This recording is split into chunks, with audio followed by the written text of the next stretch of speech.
ICC ने cricket के कवानीन में 4 बड़ी तब्दीलियां करने का फैसला कर लिया है और ये तब्दीलियां फौरी तौर पर नाफिजुल अमल होंगी, यानी कि फौरी तौर पर उनका नफाज किया जाएगा।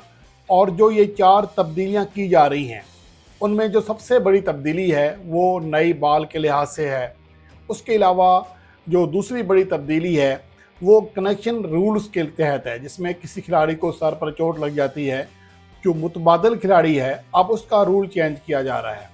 उसके अलावा बाउंड्री लाइन के ऊपर जो कैचेस हैं उनमें चेंजिंग्स की जा रही है। और उसके साथ साथ डीआरएस के जो फैसले होते हैं, जो अंपायर होते हैं, उसके ऊपर भी अब चेंजिंग्स होने जा रही हैं। अब इसका जो इतलाक है वो कब होगा, इसके हवाले से आईसीसी ने वाज़ेह कर दिया है कि फौरी तौर पर इसका इतलाक होगा, यानी कि 11 जून से जो टेस्ट मैच होगा, आईसीसी टेस्ट चैम्पियनशिप का फाइनल मैच साउथ अफ्रीका और ऑस्ट्रेलिया के दरमियान, उसमें भी ये नए कवानीन नाफिजुल अमल होंगे। और चूँकि पाकिस्तान का आज मैच है 1 जून को, इस मैच में तो ये रूल लागू नहीं होगा, लेकिन आगे जितने भी वाइट बॉल के मैचेस हैं जो जुलाई में शुरू हो रहे हैं या जून में, उनमें ये कवानीन नाफिजुल अमल हो जाएंगे। अब बात कर लेते हैं इन कवानीन की। जो सबसे पहला कानून है जो चेंज किया जा रहा है वो है नई बॉल के लिहाज से। ये टेस्ट और T20 के लिहाज से नहीं है, लेकिन वनडे फॉर्मेट में जो नई बॉल है, अब तो ये होता है कि एक एंड से दूसरी गेंद होती है, दूसरे एंड से दूसरी, यानी कि एक वनडे मैच में 2 बॉल यूज़ की जाती हैं। जैसे एक ओवर, फ़र्ज़ करें कि एक ओवर पहला ओवर है मैच का, वो एक गेंद के साथ होता है। दूसरा ओवर जब दूसरे एंड से दूसरा बॉलर कराएगा उसको दूसरी गेंद दी जाती है, और हर गेंद अंपायर अपने पास रखता है जो ओवर के बाद चेंज होती रहती है। लेकिन अब ऐसा नहीं होगा। अब ये होगा कि 34 ओवर्स तक तो सूरत हाल ऐसी ही रहेगी, यानी कि 2 नई बॉल यूज़ की जाएंगी। लेकिन जैसे ही 35वां ओवर शुरू होगा, 34 ओवर ख़त्म हो जाएंगे, 34 ओवर्स, तो उसके बाद फैसला किया जाएगा कि जो फील्डिंग करने वाली टीम है वो इन 2 में से एक गेंद चुनेगी कि ये गेंद सही है। वो फिर आखिरी 15 ओवर्स में वही गेंद यूज़ की जाएगी, 16 ओवर्स में, यानी कि 35 में से लेकर 50वें ओवर तक वही गेंद यूज़ होगी जो कि फील्डिंग वाली टीम सेलेक्ट करेगी, और दोनों एंड से एक ही बॉल होगी, फिर गेंद चेंज नहीं होगा। ये एक नया रूल है। अलबत्ता अगर गेंद की शेप ख़राब हो जाती है तो फिर गेंद चेंज हो सकता है, लेकिन नॉर्मली वही आखिरी 16 ओवर्स के लिए वही गेंद एक ही यूज़ होगी दोनों एंड से। अब इसका मकसद क्या है? इसका मकसद किसी हद तक फास्ट बॉलर्स को जो रिवर्स स्विंग होती है उसमें मदद देना है, क्योंकि जब गेंद उतना नहीं हो पाता पुराना, तो रिवर्स स्विंग ख़ास तौर पर डेथ ओवर्स में नहीं मिल पाती है, जिसकी वजह से बहुत ज़्यादा मार पड़ती है फास्ट बॉलर्स को भी। तो एक तो ये बड़ी वजह है। सेकेंड ये कि स्पिनर्स को भी फिर ज़्यादा मदद मिल सकेगी, क्योंकि एक ही गेंद यूज़ होगी। तो यूँ समझें कि फ़िलहाल अगर एक गेंद है वो 25 ओवर यूज़ होती है एक मैच में, क्योंकि 25 ओवर एक गेंद से होते हैं, 25 ओवर दूसरी गेंद से होते हैं। इसकी वजह से जो पेसर्स हैं उनको उस तरह स्विंग मिल नहीं पाती है, ख़ास तौर पर रिवर्स स्विंग में वो बुरी तरह फेल होते हैं। तो इस वजह से ये फ़ैसला किया गया है, ये फ़ैसला दिया जा रहा है, जो कि मीडिया रिपोर्ट्स हैं। अभी तक आईसीसी ने इसका ऐलान नहीं किया। वैसे इसी माह के मिड में आईसीसी का इजलास होने जा रहा है, जिसके बाद इन तमाम फ़ैसलों का जो ऐलान है वो बाकायदा तौर पर कर दिया जाएगा। और वैसे तो पहले ही कर दिया जाएगा, लेकिन ये कवानीन अब लागू होने जा रहे हैं।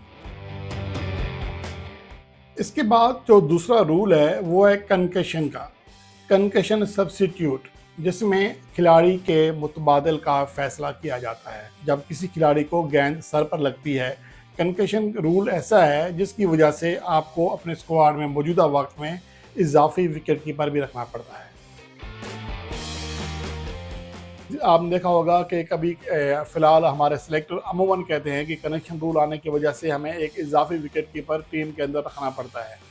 तो अब ये होगा कि पहले ये था कि आप सिर्फ विकेट कीपर के लिहाज से करते थे, बैट्समैन अपनी मर्ज़ी से खिला देते थे, बॉलर अपनी मर्ज़ी से खिला देते थे, लेकिन अब ऐसा नहीं होगा। अब टॉस करने से पहले आपको 5 ऐसे प्लेयर्स के नाम देने पड़ेंगे। वैसे तो 16 रुकनी स्क्वाड होता है, तो ज़ाहिर सी बात है कि तमाम फिर कनेक्शन कैंप में उसमें आ जाएंगे प्लेयर्स में, 11 तो मैदान के अंदर उतर रहे होंगे। उसमें एक पेसर होना चाहिए, एक स्पिनर होना चाहिए, एक विकेट कीपर होना चाहिए और ये उनकी जानब से कहा गया कि 5 मुख्तलिफ़ किस्म के खिलाड़ी हों, जिसमें विकेट कीपर भी हो, बैटर भी हो, स्पिनर भी हो और 5 खिलाड़ियों के नाम देने पड़ेंगे कि अगर किसी खिलाड़ी को मसला होता है तो उसकी जगह रिप्लेसमेंट के लिए इन 5 में से कोई एक खिलाड़ी आएगा। वैसे मुझे नहीं लगता कि इसका कोई बहुत ज़्यादा फ़र्क पड़ेगा।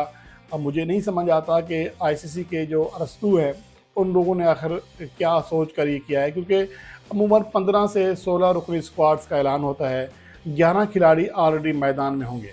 उसके बाद जो 5 नाम देने होंगे तो 5 तो पूरे के पूरे नाम देने पड़ेंगे। फिर ये क्या चॉइस हो गई कि आप विकेट कीपर का नाम दें, आप स्पिनर का नाम दें, आप पेसर का नाम दें, तो ये एक अजीब सी बात हो जाएगी। अगर फ़र्ज़ करेंगे अगर पाकिस्तान या कोई ऐसी टीम है जो यूरोपियन कंट्रीज़ का टूर कर रही है और पाकिस्तान अपने स्क्वाड में सिर्फ एक स्पिनर लेकर गया है और अगर एक स्पिनर प्लेइंग 11 में खेल रहा है ऑलरेडी, तो बाकी स्क्वाड में अगर कोई स्पेशलिस्ट स्पिनर है ही नहीं तो कैसे नाम दिया जाएगा कि आपके पास एक विकेट कीपर होना चाहिए, एक बैटर होना चाहिए, एक सीम बॉलर होना चाहिए, एक स्पिनर होना चाहिए और एक तो ऑलराउंडर होना चाहिए। तो मतलब ये है कि फिर आपकी टीम में बचेगा क्या? इसमें अब सिलेक्शन का जो क्राइटेरिया है या सिलेक्शन का तरीक़ेकार है वो बहुत बदलना पड़ेगा। पहले ये होता था कि आपको मजबूरन एक इजाफी विकेट कीपर स्क्वाड में लाजमी शामिल करना पड़ता था। अब लगता है ऐसा है कि आपको स्पिनर भी 2 शामिल करना पड़ेंगे, ऑलराउंडर्स भी 2 शामिल करना पड़ेंगे। तो ये थोड़ी सी मुझे लगता है कि कुछ ज़्यादा ही हो गया है। इसका इम्पैक्ट ज़्यादा नहीं है, लेकिन सिलेक्शन के मामलात जो है वो बहुत बिगड़ जाएंगे, बहुत सारी टीमों के लिए परेशानी खड़ी हो सकती है। तो ये दूसरा ऐसा रूल है जो कि चेंज होने जा रहा है। और उसके अलावा जो तीसरा बड़ा रूल है वो है डीआरएस का, और उसके हवाले से बड़ा फ़ैसला किया जा रहा है कि इसमें बहुत बड़ी चेंजेस आने जा रही है, लेकिन इसका ऐलान आईसीसी ने अभी ऑफिशियली तौर पर नहीं किया, जिसका ऐलान अभी होना बाकी है। उसमें मामूली सी डिस्कशन है और इजलास में इस बात की तायद की जाएगी, उसके बाद ऐलान कर दिया जाएगा। और उसके अलावा बाउंड्री लाइन के ऊपर जो कैचेस होते हैं उनमें भी तब्दीली की जा रही है, उसके प्रोटोकॉल चेंज किए जा रहे हैं। हो सकता है कि अब ये हो कि अगर एक खिलाड़ी गेंद रोकते हुए, यह इसका ऐलान नहीं किया गया बाकायदा तौर पर, इसका ऐलान चंद दिनों के अंदर आपके सामने आ जाएगा, लेकिन बाउंड्री लाइन पर किए गए कैचेस के कवानीन में चेंजेस की जा रही हैं, ये बात हतमी है। हो सकता है कि अभी मौजूदा वक्त में जो फील्डिंग टीम है वो ज़्यादा फ़ायदा उठा लेती है कि एक खिलाड़ी जंप लगाता है, गेंद को किसी तरह रोकता है, खुद बाउंड्री लाइन के बाहर चला जाता है, फिर वापस आकर कैच पकड़ लेता है या वापस आकर गेंद रोक देता है, तो इसका टोटली जो फ़ायदा है वो फील्डिंग टीम को होता है। हो सकता है कि अब ये फ़ायदा ख़त्म कर दिया जाए। तो ये आईसीसी के रूल्स में चेंजिंग्स हैं जो कि होने जा रही हैं, और इसके हवाले से आप क्या समझते हैं कि क्या ये चेंजिंग्स क्रिकेट को बेहतर कर सकेंगी, नाज़रीन को कुछ चेंज मिलेगा देखने को? तो ये बात किसी हद तक हैरानकुन भी है। और हाँ, दूसरी अहम बात ये भी रह गई कि कंकशन रूल्स में जो कि सब्स्टिट्यूट रूल होता है, उसमें एक चेंज और भी किया जाएगा कि अगर फ़र्ज़ करें कि जो 5 खिलाड़ियों के नाम दिए हैं, वैसे तो 16 रुकनी स्क्वाड में बाकी 5 खिलाड़ी ही बचेंगे जिनके सबके नाम आ जाएंगे, लेकिन अगर ऐसा खिलाड़ी कि गेंद अगर सब्स्टिट्यूट जाता है, फ़र्ज़ करें कि एक खिलाड़ी को हिट हो गई, दूसरा चला गया, उसके साथ भी सेम मसला आ जाता है और फिर जो नाम है वो इन 5 नामों से अलग हो सकता है जो दिए हुए हैं, तो उसका फ़ैसला मैच रेफरी करेगा। लेकिन मैच रेफरी कैसे फ़ैसला करेगा जब स्क्वाड में से तमाम प्लेयर्स के नाम भी आ चुके होंगे? ये भी आईसीसी की मीटिंग में तय होना बाकी है। तो ये सारी चीज़ें हैं जो कि आपको आने वाले दिनों में देखने को मिलेंगी। क्रिकेट में मामूली सी चेंजेस आएंगी। बॉल का ज़्यादा अभी तक फील नहीं आपको इसलिए नहीं होगा कि ज़्यादातर लोगों को अभी पता भी नहीं है कि 2 गेंदें अलग अलग यूज़ होती हैं। तो लेकिन बाकी जो रूल्स हैं कैच का, डीआरएस का, ये आपके सामने नुमायाँ होकर आएगा।